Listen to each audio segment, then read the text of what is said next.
जय हिंद दोस्तों। देखिए आज के इस वीडियो में हम पढ़ने वाले हैं कूलाम का नियम। देखिए कूलाम के नियम को अगर आप किताबी भाषा से पढ़ेंगे तो उसका जो डिफिनीशन होगा वो बहुत बड़ा होगा और आपको समझ में भी नहीं आएगा। तो हमने क्या किया है कि उस डिफिनीशन को छोटे छोटे टुकड़ों में बांटा है और आपके सामने पेश किया है, ठीक ना। तो चलिए वीडियो को स्टार्ट करते हैं। देखिए सबसे पहले समझते हैं कि आखिर में जो हमारा फर्स्ट सेंटेंस है उसमें कहा क्या जा रहा है।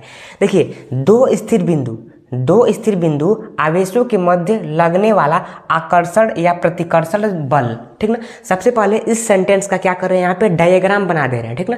देखिए दो स्थिर बिंदु यानी कि ये हमारा हो जाएगा फर्स्ट बिंदु एंड ये हो जाएगा सेकेंड बिंदु। इस फर्स्ट बिंदु को ए से दर्शा दे रहे हैं एंड जो सेकेंड बिंदु है इसको बी से दर्शा रहे हैं, ठीक ना। अब दोनों पे क्या है, आवेश है। क्या है, दोनों पे आवेश है। तो यहाँ पे हो जाएगा Q1 आवेश एंड यहाँ पे हो जाएगा Q2 आवेश, ठीक ना। अब क्या होगा कि इनके मध्य एक दूरी होगी, ठीक ना। दूरी जिसको कि किससे डिनोट करते हैं, आर से। डिस्टेंस को किससे डिनोट करते हैं, आर से। यानी कि हमने इस सेंटेंस का यहाँ पे डायग्राम बना दिया, ठीक ना। अब इस सेंटेंस में दो शब्द हैं, पहला जो है आकर्षण या प्रतिकर्षण। अब इसको समझ ले रहे हैं। देखिए यहाँ पे जो आवेश है अगर ये धनात्मक है, ठीक ना, यहाँ पे जो Q2 आवेश है ये भी धनात्मक है, तो इनके बीच जो बल लगेगा वो क्या लगेगा, प्रति आकर्षण का। मतलब कि दोनों धनात्मक है तो ये एक दूसरे को क्या करेंगे, प्रतिकर्षण करेंगे। मतलब एक दूसरे से दूर हटेंगे, समझे आप, एक दूसरे से दूर हटेंगे। जैसे ही यहाँ पे ऋणात्मक हो जाता है, ऋणात्मक चार्ज होता है Q2 पे, तो क्या होगा कि एक दूसरे को आकर्षण करेंगे। मान लीजिए कि क्या होगा कि आप है मेल। अब कहा जाए कि आप मेल से शादी कर लीजिए तो क्या करेंगे, नहीं करेंगे, ठीक ना।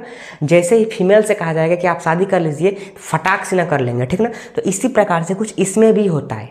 जैसे ही दोनों सेम जेंडर आ जाएंगे, जैसे धनात्मक आ जाएंगे तो ये एक दूसरे को प्रत्याकर्षण कर देंगे। जैसे ही इनका जो चार्ज होगा वो बदल जाएगा, जैसे कि एक का चार्ज हो जाएगा धन एंड एक का चार्ज हो जाएगा ऋण, तो क्या होगा कि एक दूसरे को आकर्षण कर लेंगे, ठीक ना। तो यही है हमारा आकर्षण या प्रतिकर्षण। क्लियर हो गया। अब फिर से एक बार समझ लेना है कि दो स्थिर बिंदु आवेशों के मध्य लगने वाला आकर्षण या प्रतिकर्षण बल को किससे नोट करते हैं, F से, फोर्स, ठीक। तो क्या होता है कि आकर्षण या जो प्रतिकर्षण बल होता है दोनों आवेशों के गुणनफल के अनुक्रमानुपाती होता है। दो आवेश Q1 एंड Q2, तो यहाँ पे लिख देंगे सिंपल सा Q1 इंटू Q2। एंड जो फोर्स होता है वो कैसे होता है, अनुक्रमानुपाती। क्लियर हो गया। ये हो गया हमारा फर्स्ट समीकरण। सेकेंड समीकरण क्या है कि दोनों आवेशों के बीच के दूरी के वर्ग के व्युत्क्रमानुपाती होता है हमारा क्या, आकर्षण या प्रतिकर्षण बल। तो यहाँ पे लिख देंगे जो फोर्स होगा वो क्या होगा, व्युत्क्रमानुपाती होगा किसके, दोनों आवेशों के जो बीच का दूरी है r, इसके। तो 1/r² हो जाएगा, ठीक ना। ये हो गया हमारा समीकरण नंबर क्या, 2, ठीक। आपने समझा। अब इन दोनों समीकरणों को क्या करेंगे, आपस में मिला देने पर, यानी कि लिखेंगे समीकरण 1 व 2, समीकरण 1 व 2 को आपस में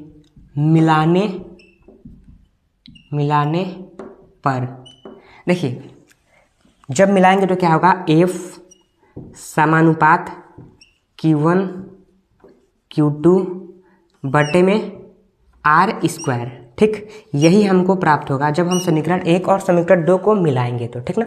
अब आपको मालूम होगा कि जब इस समानुपात को हटाएंगे तो एक नियतांक आएगा, ठीक ना।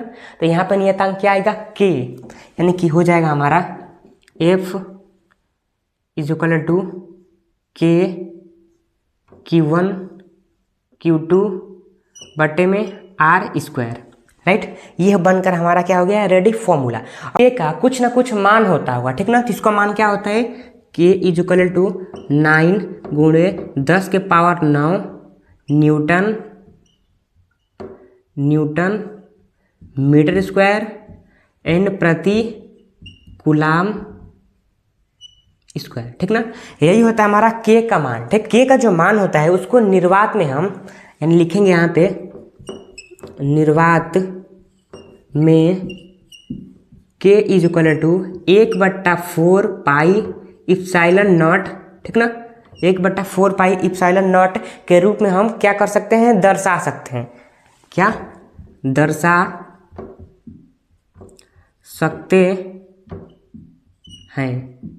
अब देखिए, जैसे ही के स्थान पर 1/4 पाई इप्सिलॉन नॉट को हम दर्शा सकते हैं, तो क्या करेंगे कि यहाँ पे जो के दिख रहा है इसके स्थान पर हम इसको भर देंगे, इसको क्या कर देंगे, फिल कर देंगे। तो यहाँ पे कर दे रहे हैं, देखिए कि ये हो जाएगा f is equal to 1/4 pi epsilon naught and Q1 Q2 बटे में r², ठीक ना। तो यही है हमारा कूलाम का नियम, ठीक।